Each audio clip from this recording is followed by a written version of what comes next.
Christian here, and welcome back to my channel. Thank you so much for tuning in for more of my 2 cents. I am just so grateful that you decided to stop by and try a piece of pie. And it ain't humble. It's just, truth. we're serving truth pie around here, people. I am so excited about today's topic. We are going to be talking about, is your pastor your idol? Ooh, did that hit you? What they say, hit dogs a holler, burp, burp. Some of y'all out there barking. No, but by the end of this video, you will have some questions to answer. And hopefully the answer is no. I hope for everybody who watches this video, you either can say, I used to, or I never will do that. I hope you don't be in the middle of, dang, that's me, because that will hurt my heart for you. But if indeed this video breeds some kind of truth for you, this is a great opportunity for you to just make some changes and shift some things, right? Like, nobody can come into knowledge and truth and then it not affect you. So let's hope that whatever is shared today can be a great takeaway for you to just make some changes if you need to, all right? 3 things that I like to say at the beginning of every video to make sure that you understand you are not alone, you are not crazy, and God still loves you, all right? So let's get into it. Is your pastor your idol? Woo! Oh my goodness. So we know the commandment that says thou shalt have no other gods before me, but it's really giving that some of you all are idolizing your pastors. And I can't believe. Let me name some popular ones that I feel like have been just like heavily golden calved from their followings, right? And I'm just going to give like some popular ones present day, because I don't really want to go off into the being hands and the Creflo Dollars and the Kenneth Copelands of it all. Those are my moms, like, back then, but they still present. They still cashing in on some of y'all. But those were some idols back then. Joyce Myers, all of those people who just had that influence and that power because they were always in your ear. You were ordering their videos, watching their infomercials or their spots on TBN or 700 Club or whatever, and listening to them on radio. My mom used to play these people on radio all day long, like never turned off. Like, I felt like I should have been calling her TT Joyce Myers because baby girl was always on in the house. Now, present day, we do have some leaders like Matthew Stevenson. I'm not gonna really call John Gray idol because John Gray didn't got dragged. So we kind of held him accountable, but that accountability didn't really come from the church. That actually came from the outside world once his story went mainstream. So let's throw John Gray in there too. John Gray, Matthew Stevenson. There was another pastor on the tip of my tongue. Oh my goodness. Brian Carn. Brian Carn is a special case that deserves his own video, but it's the narcissism of it all that makes me refuse to even cover him because it is ridiculous. And last but not least, Jamal Bryant. Talk about obsession. These men are highly revered and lifted up as the be-all, the top of the top, the ones you want to hear from, coming up, having popularity and like mass followings. And I don't even know like if they're really great leaders, but let's just say that all of them have scandals behind their names. All right. So Matthew Stevenson has some situations that have gone wrong within the onward community.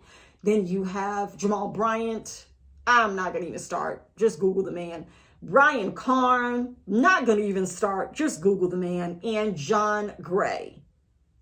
Man, what a lineup today. All right. So those are just some that come to mind that have definitely been placed in idolatry positions where people really do go hard for their pastors and their leaders. And no matter what these men do, they're never wrong to you. Oh, and let's not forget Juanita Bynum.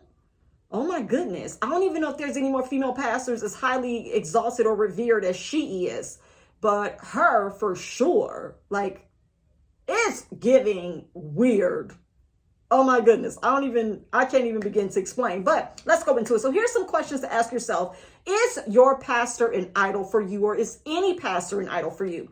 Do you quote your pastor more than you quote the Bible? Like, you say things that your pastor said as if though it's the way, the truth, and the life. Like, my pastor said, you remember when pastor said, Well, you know, pastor say, if this is your normal starting lineup for your sentences, you might want to check that. Because what it says is you're placing that individual's word higher than the actual word of God that you say you believe, right? So like if you're not a believer or if you're not a Christian, then maybe these things apply to you in a different way with whatever your leader says or does. Do you quote your pastor more than you do the Bible? Next up, do you believe your pastor has special access to God that you don't? I have literally seen this time and again, and it's rampant right now all across America and churches all around the world. People feel like they cannot get a prayer through, but they man of God can. Okay? They want somebody else to touch and agree with them on something. I need you guys to understand that mass consciousness and awareness is real. So let me get you to understand this. There's power in thought. There's power in words, and there's power in beliefs. If you don't think it is, that's fine. But you're being reckless to not believe that, because your life is the sum total of everything that you believe to be true. And even if you're subconsciously thinking about things, you're still going to see manifestations of that which you believe. Now, it's the same way when you talk about introducing multiple people into knowledge of something, you want them to touch and agree on. Why do you say that? Because even in church, we say where 2 or 3 are gathered together in your name, God will be in the midst. It's the same way when you want someone to touch and agree with you for prayer or for deliverance or healing or for a breakthrough or for finances or something like that. You're touching and agreeing because you believe there's power in a circle of believers. It's the same way for the wrong things. If you feel like only your pastor can get a word through or you alone aren't powerful enough, you're right, you're not. But say if that pastor, that leader isn't praying the same things or believing the same things for you, you've now relinquished that power over to them for them to be effective in your life, for you to actually have whatever it is you desire for them to manifest for you or on your behalf or to put their energy towards with you. So if you're worried and stressed about something and your pastor doesn't care, or it's not his desires for your life too, you've placed them in an idle position to actually be able to say, I don't want her to have that. I'm not going to touch and agree with her on that. Did you hear from God? Okay. Or they just don't care, period, and they don't pray, or they don't touch and agree with you, or they don't speak the words that you've spoken over something for yourself. And so just be mindful of that. Don't put other people in power positions in your life where you're not in a position in theirs at all. That is very dangerous. You too can communicate with your creator. You too have the ability to write down what you want, call those things that be not as though they were. As a man thinketh in his heart, so is he. We have the power to believe, right? Accept those things, say those things, and you will see those things. But you have to believe that first. Next up, do you believe that they are holier than you or less sinful than you? I have experienced this where people are like, pastor would never, and do. Pastor ain't like that, and is. Pastor don't want that, and does. Pastor don't go to, and be on site, right? Like, you have to stop believing that this mere human has the ability to block and drop and not want the things that any human man or woman would want. They're humans. They want to drink, they want to let go, they want to kick back, they want to enjoy sex. Some of them may want to smoke. We've seen videos of that where some, gospel artists together smoking and drinking. Leandria Johnson got blown all the way out the water for her little sippy cup situation. Well, it wasn't sippy cup, it was a red cup. But she got in trouble for that. But she owned it. She was like, so what? I sing gospel music. I'm an entertainer. Now, whatever other box y'all want to put people in, that's fine. But you have to understand, nobody has to stay in the box that you put them in. You can put me in a box. I don't have to stay there. That's your problem. That's what you would like me to do. That's where you would like me to be. But your man or your woman of God is not holier than you, and sin or desires to do things that may not be palatable does not skip them just because they have a title of pastor. Please believe me, they're struggling every day to keep things under wrap from you. Now do with that what you want to. Next up, do you believe your pastor has any kind of authority over you as a Christian or an individual in any way, spiritual or otherwise? Do you give them far too much power over you in your life? Now, I think about this in the instance in regard of people who literally allow their pastors to tell them what's right and what's wrong, where they should be, where they shouldn't be, tell them who they should or shouldn't be connected to. Your pastor doesn't have more insight on your faith walk than you do. And that's what gets me when certain things happen in ministries and churches with members, and people are like, well, why didn't nobody discern this, or why didn't nobody know? Because a pastor, that's not what they do. That's, at least not to me, I don't think that's what a pastor should do. I don't think a pastor should have insight on everybody's life and a scope on things to where they can control that and have authority over you like a parent. You are a pastor. Teach the gospel. It's up to me to choose how I live that out, what I accept as my truth and my reality, and what I believe, and allow to guide me as far as my values and my principles. But when we get to feeling as if though you're my authoritarian and anything I say is disrespectful because I'm not acknowledging you as the all great whatever, that's idolizing a person. Like, I've had that happen where I've called a pastor who's not my pastor by their first name while in conversation with someone else, and they're like, Pastor such and such. Wait a minute. First of all, like my daughter says, first of all, they're not my pastor. I don't have to call them pastor such and such. We have to get away from these titles, which causes us to highly esteem people who are not that to us. You may be an ordained pastor, but you're not an MD. You're not a PhD. You're not a lawyer. You're not like you're not a professor, and you're not in those settings. If you're a doctor and you go to Walmart, do you think anybody calls you Dr. Simone? Or if they look at your ID for liquor or for whatever, they're going to say, okay, here you go, Miss Johnson or Miss Beverly or whatever. Maybe they won't even put Miss in it. They're just going to call you by your name. In church, people are raptured up in titles, and everybody is not required to respect you based off of that authority that you hold in church. Because when you leave church and get in your car, you just become Derek, Jonathan, David, John, Jamal, Brian, Matthew. You're all of those regular people once you leave the pulpit. And that's how members, there should be respect there mutually. But when you start giving your pastor authority over you to where you don't want to be seen as disrespecting him at all, that's giving idol. I'm just saying, it's giving idol behavior. Because all of that respect and dignity and all of that goes to that person. And just like now, we call Barack Obama still president because that was a highly esteemed position in the world, in the land. But when you're a pastor, that title usually only services you in that setting. When you leave there, nobody else cares that you're a pastor. And nobody else has to respect you as such or esteem you that highly or watch their mouth or, be different around you because of that title in church. So don't give your pastors more authority over you as an individual than they should have, because that's when people usually go into taking advantage of you and doing things and saying things and treating you a certain way because you simply want to be close to them. You open yourself up for that kind of mistreatment and abuse, if you will, spiritual abuse and vulnerability when you let people see that you highly esteem them over other people. And that's just not fair to you. So whatever prayers you want to get through, you can do that on your own. If you want to have people touch and agree with you, if you trust them, go ahead and share information with them. But never make anyone feel as if though your Christianity is dependent upon them approving you or their perception of you.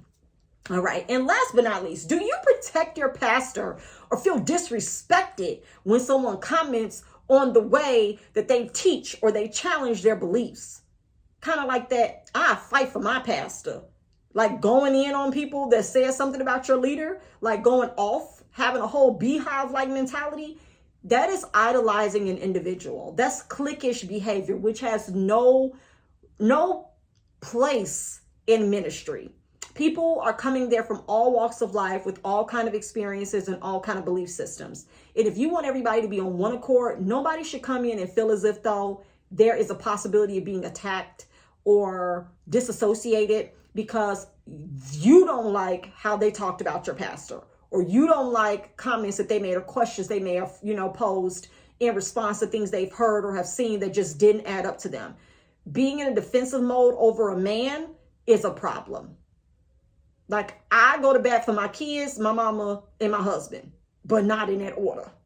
Like, the order is different, but that's just what comes to mind. I will go to bed over my man, my kids, and my mama. Those are things that I know trigger me because of my connection to them. I don't idolize them because of their position, but I idolize them because of I care about them because of our connection. So it's not an idle thing where I worship them and I care about them and I want to fight people for them. It's just certain things would trigger me to have a certain response. But some of these things I be seeing on social media, when you make a comment about someone doing something that is blatantly wrong or a misgiving of some sorts or misjudgment as a pastor, and all of their members just come out the woodworks talking slick to you or encouraging their pastor to rebuttal or to be petty or whatever. Like I think I recall seeing like in 2020 or something like that, a video of Matthew Stevenson, like with the Capri Sun on stage. And I guess it was like him taking shots at somebody who he, I guess, thought was thirsty or something like that. And like people were hyping him up on his social media, telling him, you know, to bring a Capri Sun to church Sunday. And he did. And it's stuff like that that I feel like has no place in church, because what that does is that breeds contempt amongst the body. And it makes people feel like, wow. So like if you get upset or something happens or I don't do what you want, is this how you're going to treat me too? Is this how you're going to respond to me too? Because you're a part of the in crowd now, but you can very well be on the outskirts if you don't do something they like. There's been videos on that where when they want to elevate you, they'll elevate you, but they expect you to dance when they want you to dance too. And if you don't, there's going to be a problem. You're going to get demoted. People are going to stop talking to you. People are going to stop, engaging with you. If they want to connect you with the person that they think you should be married with, you need to want to be connected with that person, or there's going to be a problem. There's going to be disassociation.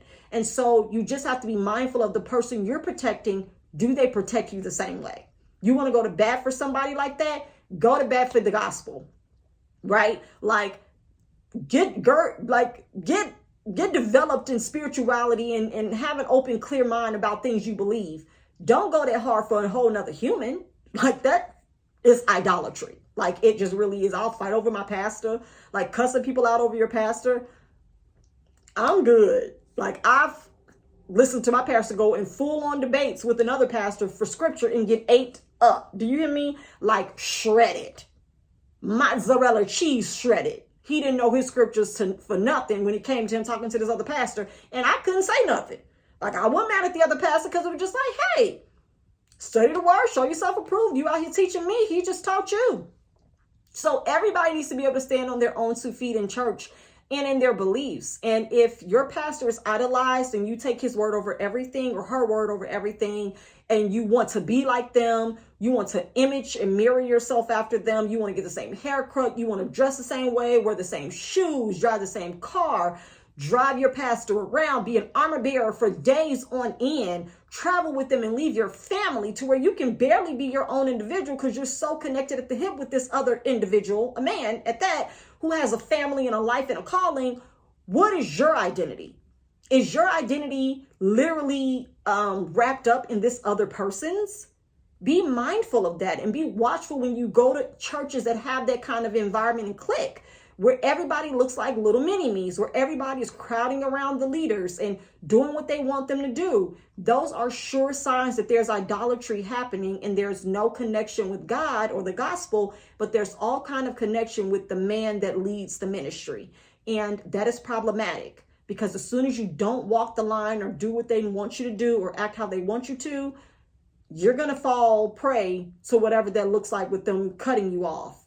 And it can hurt you, or can cause you to be stunted in growth in other areas because you're waiting for these people to give you approval when you never needed their approval anyway, but you just stopped growing because you wanted them to tell you to go, like what to do next. Nobody should have that kind of power to tell you what to do and how to move. So this is, the topic of discussion for today. Sound off in the comments to let me know. Do you think you've ever idolized a pastor? Are you currently idolizing your pastor? Do you know someone who idolizes their pastor? And what do you think can be done about it? Like, there's no accountability in church for it. So there's a lot of people doing that, especially single women, single Black women to be exact, who didn't have husbands, are infamous for idolizing their pastor, for wanting him to be their man. I said what I said, all right? And I'm getting ready to wrap up this video. I ain't gonna even expound upon that. But majority of the time, this kind of mindset exists in Black churches or ministries where women want the pastor. They want to be with the leader. And so it's easier to idolize him because he becomes the man in their life. They become attached to him so much so that anything he says goes. They baking a cake for pastor. They want to make a suit for him, shine his shoes, go pick up whatever he likes to eat. This is why some of these pastors stay single. Brian, Jamal. Oh my goodness. Okay. And then we got the one that just got married. Noah Jones. Noah Jones has stayed single. Allegedly, he didn't have Loretta for decades, for years. But he stayed single legally because of what? It's just like back in the day with artists in the music industry or actors. You were trained PR-wise to be single, to look single. It didn't matter who you were dating. Keep it on the low because that's going to mess with sales, though. You think these black pastors want to be out here with a whole wife when they got these mega ministries that are based upon single women who want them? Child, you better keep these women thinking they got a chance as long as you can. That's all I'm saying. And even when you get married, they still ready. Okay, but that's a different video. All right. Well, I've enjoyed giving you my 2 cents on the topic, and hopefully you've enjoyed it as well. Tune in for the next one. Don't forget to like, share, comment, and subscribe below. I look forward to keeping the conversation going, and I'll be back with more of my 2 cents. Bye.